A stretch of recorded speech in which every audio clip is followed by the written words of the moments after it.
Assalamualaikum sahabat ruang belajar, apa kabar semuanya? Semoga sehat selalu. Ketemu lagi dengan saya Eko Prastyo, selamat datang di channel Ruang Belajar. Apa sih yang ada dalam pikiran sahabat semua ketika menyebut nama diskon? Tawaran beli satu gratis satu, atau diskon 50 plus 20%, atau yang sejenisnya? Setiap kita pasti senang ketika belanja dan mendapatkan diskon. Tapi, tahukah sahabat ruang belajar, nggak semua diskon itu punya dampak baik terhadap kesehatan finansial kita. Jika kita tidak cermat dalam mengelola dan memanfaatkan diskon, maka justru ini berbahaya. Ini bisa merugikan secara finansial. Lantas pertanyaannya, diskon seperti apa yang bisa memberi manfaat baik? Atau diskon seperti apa yang bisa memberi manfaat negatif secara finansial? Yuk temukan jawabannya di video ini ya.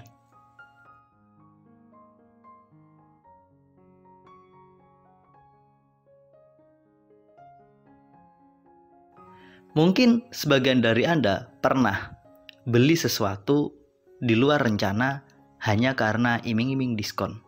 Lagi asik jalan di sebuah mall, ada tulisan diskon 70%. Ternyata kebetulan itu adalah barang yang sangat kita inginkan dan kita pun membelinya. Kita membeli barang tersebut tanpa ada perencanaan sebelumnya. Atau mungkin tanpa sengaja teman-teman lagi buka online shop, kemudian ada tawaran diskon yang menggiurkan dan itu sangat menggoda teman-teman. Dan kita akhirnya juga ikut membelinya. Berbelanja dengan model diskon yang seperti inilah yang harusnya kita cermati. Diskon yang punya dampak negatif bagi kesehatan finansial kita adalah ketika kita melihat diskon dulu baru belanja. Ketika kita membeli sesuatu di luar rencana kita. Akhirnya apa? Sebagian uang kita dialokasikan tidak sesuai dengan rencana. Sebagian uang kita habis untuk membeli sesuatu yang kita anggap sangat murah. Walau mungkin sebenarnya itu bukan kebutuhan, tapi itu adalah keinginan. Ketika diskon menstimulasi niat belanja kita, pada titik inilah, ini adalah hal yang rawan. Ini sesuatu yang butuh kita cermati. Mungkin teman-teman bertanya, diskon seperti apa yang membawa dampak positif? Tentu saja kita berbelanja niatnya. Ketika kita niat berbelanja sebuah kebutuhan yang memang harusnya kita beli, kebetulan ada sebuah diskon. Atau kita punya niat belanja dulu, belanja kebutuhan sehari-hari, setelah niatan belanja itu ada, baru kemudian kita mencari diskon. Jadi, step awalnya adalah niat belanja yang terencana, setelah itu kita baru cari diskon. Diskon model inilah yang sangat bermanfaat.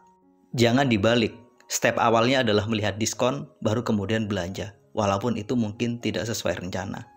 Tapi jika kebetulan ketika kita melihat sebuah diskon dan kebetulan barang itu adalah barang yang memang kita butuhkan dan kita rencanakan, ini justru punya dampak yang positif karena sesuai dengan perencanaan kita. Saya sih menyarankan teman-teman memanfaatkan diskon ketika kita hendak berbelanja kebutuhan rutin sehari-hari. Misalkan ketika kita membeli beras, sabun, minyak goreng, atau sejenisnya. Coba cari promo yang menarik. Karena memang ini adalah kebutuhan kita. Jadi rencana belanja ada, niat belanja ada, baru cari diskon berikutnya.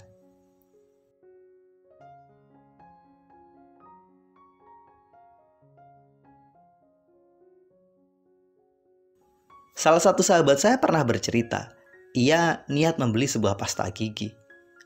Kebetulan ada promo menarik, beli 2 gratis 1. Kemudian ia pun membelinya. Sekilas ini menguntungkan dan ia pun mengatakan ini menguntungkan. Tapi kondisinya nggak selalu seperti itu. Berbelanja di luar anggaran, di luar rencana, walaupun itu punya diskon, sebenarnya toh realitanya kita mengeluarkan uang lebih banyak. Katakanlah ketika kita membeli pasta gigi, satu buah harganya 15.000. Kebetulan lagi ada diskon, beli 2 gratis 1. Pada titik itu kita mengeluarkan uang 30.000 walaupun kita mendapatkan 3 pasta gigi. Kelihatannya menguntungkan, tapi sebenarnya pos pengeluaran kita meningkat. Jika perilaku ini terus direpetisi untuk hal-hal tertentu, misalkan membeli sendal, membeli sabun, atau membeli apapun, kita selalu terjebak pada diskon beli 2 gratis 1. Maka pada titik ini anggaran kita membengkak. Mungkin sebagian sahabat nggak sepakat dengan konsep ini, tapi coba deh rasional dan evaluasi. Kenapa sih kadang kita sering banget membeli barang-barang diskon tapi justru pengeluaran kita tambah naik? Ya karena perilakunya itu. Harusnya kita membeli satu tapi kita beli dua, walaupun dalam pembelian itu kita dapat diskon. Toh kenyataannya barang yang kita beli itu masih kita simpan, belum benar-benar kita butuhkan. Mungkin sebagian sahabat menganggap ketika kita bisa membeli barang lebih banyak, ini bisa kita simpan dan bulan depan kita tidak perlu membelinya lagi. Mungkin ini logika yang sangat baik, tapi coba dicek deh. Kalau ini terus berulang, bulan depan kita pun akan terjebak dengan diskon sejenisnya. Mungkin untuk barang yang berbeda. Akhirnya apa? Pengeluaran kita selalu lebih besar dari rencana yang kita niatkan. Sebenarnya titik fokusnya bukan pada diskonnya, tapi pada kedisiplinan kita dalam upaya mengatur dan mengelola uang kita. Disiplin dengan perencanaan anggaran itu sangat penting agar kita tidak terjebak pada perilaku yang sifatnya konsumtif.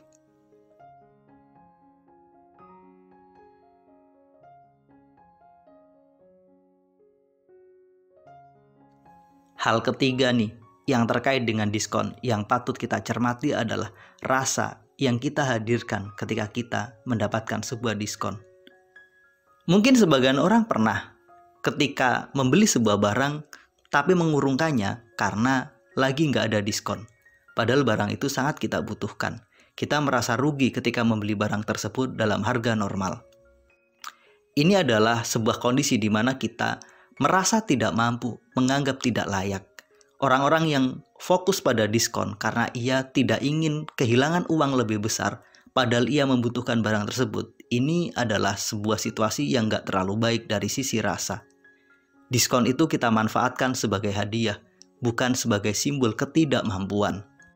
Ketika Anda gagal membeli sebuah barang karena barang tersebut lagi tidak ada diskon, ini adalah simbol bahwa secara finansial kita sedang memancarkan vibrasi ketidakmampuan.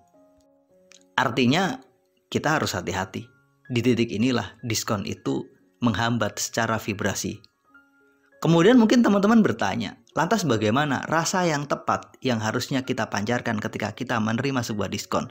Kita anggap itu sebagai sebuah fasilitas. Itu adalah hadiah dari semesta. Itu hadiah dari Allah untuk kita. Jika kita hendak membeli sebuah barang dan kebetulan ada diskon, kita nikmati itu sebagai sebuah hadiah. Jika ternyata memang gak ada diskon, ya sudah, kita punya kemampuan kok untuk membeli, kita layak kok untuk membelinya. Kita harus membangun rasa keberlimpahan, bukan rasa kekurangan. Oleh karena itu, sesuai dengan pemaparan di bagian pertama bahwa niat belanja dulu baru cari diskon. Ketika kita punya niat belanja, ada atau tidak ada sebuah diskon, kita akan tetap belanja. Jika kebetulan ada diskon, di situ sebenarnya kita sedang mendapatkan hadiah dari Allah berupa potongan harga. Ini adalah rezeki yang harus kita syukuri. Pada akhirnya, tidak semua diskon itu baik. Diskon yang negatif adalah jika kita berbelanja di luar rencana kita. Jika kita terlalu fokus pada diskon sehingga menghambat rasa yang positif yang harusnya kita pancarkan. Mudah-mudahan video ini bermanfaat. Terima kasih telah menonton. Sampai ketemu pada video kami berikutnya. Assalamualaikum warahmatullahi wabarakatuh.